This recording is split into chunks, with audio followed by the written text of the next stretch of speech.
Bonjour et bienvenue sur le podcast Macom par 3, votre dose hebdo de motivation et de conseils pour communiquer sans vous épuiser.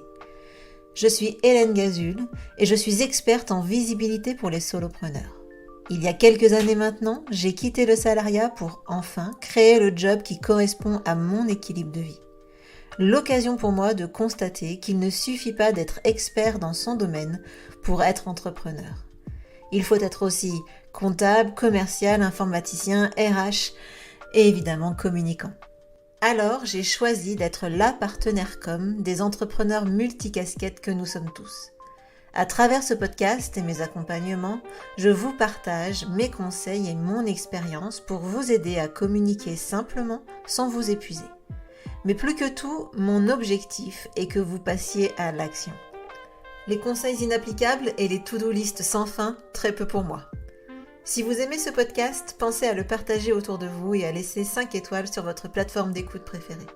Et pour ne rien manquer, pensez à vous abonner au podcast. En attendant, je vous souhaite une bonne écoute.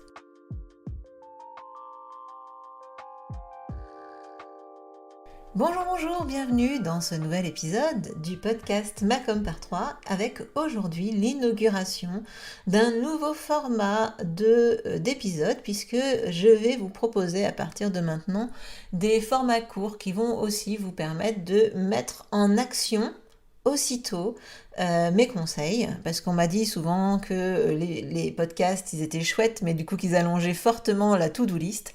Aujourd'hui et dans ces épisodes courts, je vais vous proposer tout simplement une action et de vous la détailler ou de vous l'expliquer et de vous aider à vous mettre à améliorer votre com petit pas par petit pas parce que finalement c'est comme ça qu'on arrive à faire de grandes choses. Alors ces formats, l'objectif c'est vraiment que vous appreniez quelque chose sur la communication, mais l'objectif surtout c'est que vous fassiez ensuite cette action. Du coup, vous avez toute une semaine pour le faire, je pense que c'est tout à fait jouable pour vous, donc bienvenue dans ce format court. Pour le moment, je n'ai pas trouvé de nom à ce format court, mais ça va pas tarder. Instagram est mon ami pour ça, donc je suis en train de poser la question à toute l'audience pour savoir comment je pourrais appeler ce petit format. Alors aujourd'hui, j'avais envie de vous parler de quelque chose qui est assez simple à mettre en œuvre et que finalement on néglige parfois sous prétexte que finalement c'est pas forcément urgent, important, c'est pas forcément la priorité, mais malgré tout c'est ce qui va faire que vous allez donner une bonne image de votre activité, pas seulement une bonne première image, mais une image persistante, une bonne image de votre entreprise, une image professionnelle de vous. Alors, ce dont on va parler aujourd'hui, c'est tout simplement la signature d'email.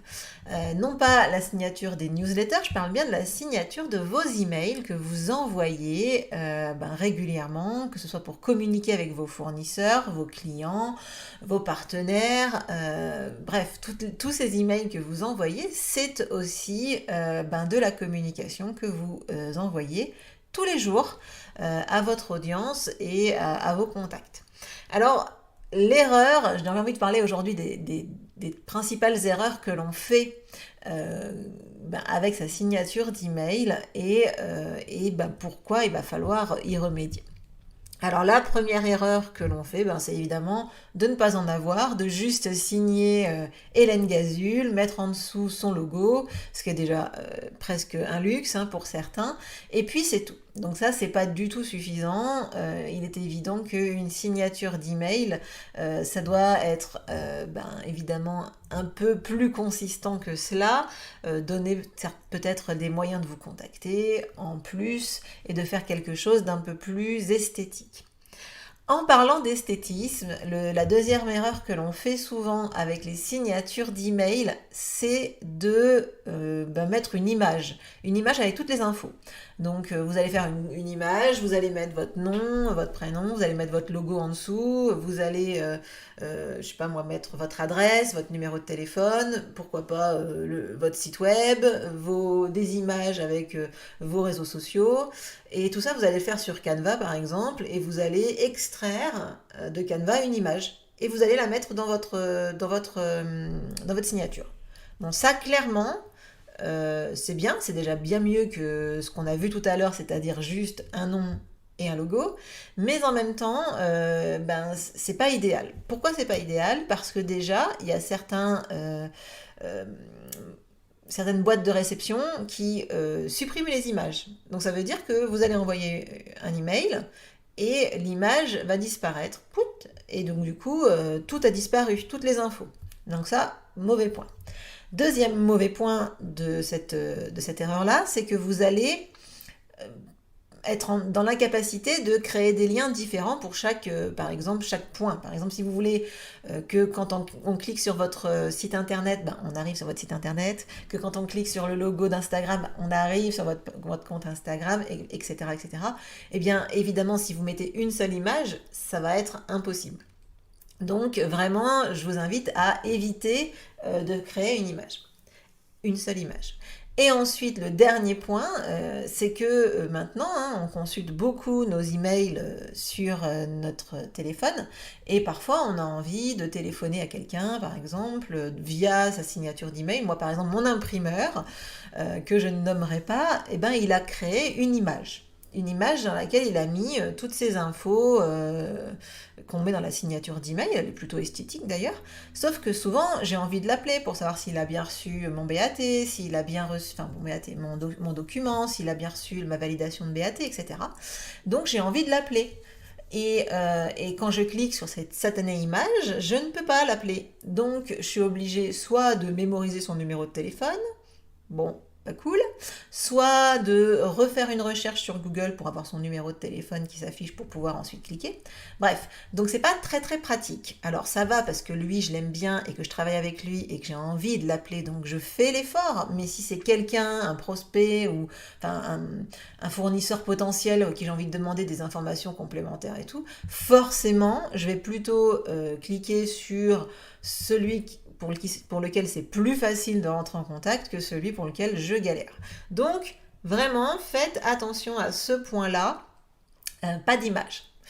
Le troisième point, qui est vraiment essentiel quand on est dans des business en ligne notamment, et quand on a créé des cadeaux, des offres. La troisième erreur, quand on fait sa signature, c'est de ne pas avoir mis d'appel à l'action dedans. Donc c'est quoi un appel à l'action? C'est en gros, qu'est-ce que j'ai envie que la personne, elle fasse? Qu'est-ce qui m'arrangerait pour mon business? Qu'est-ce que j'ai envie qu'il se passe avec cette personne?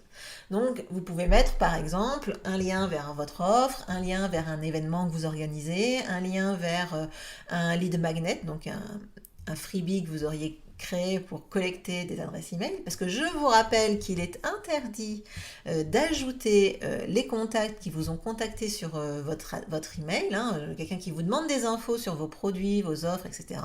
Vous ne pouvez pas l'ajouter à votre newsletter, c'est interdit, ça c'est anti-RGPD, donc vous n'avez pas le droit.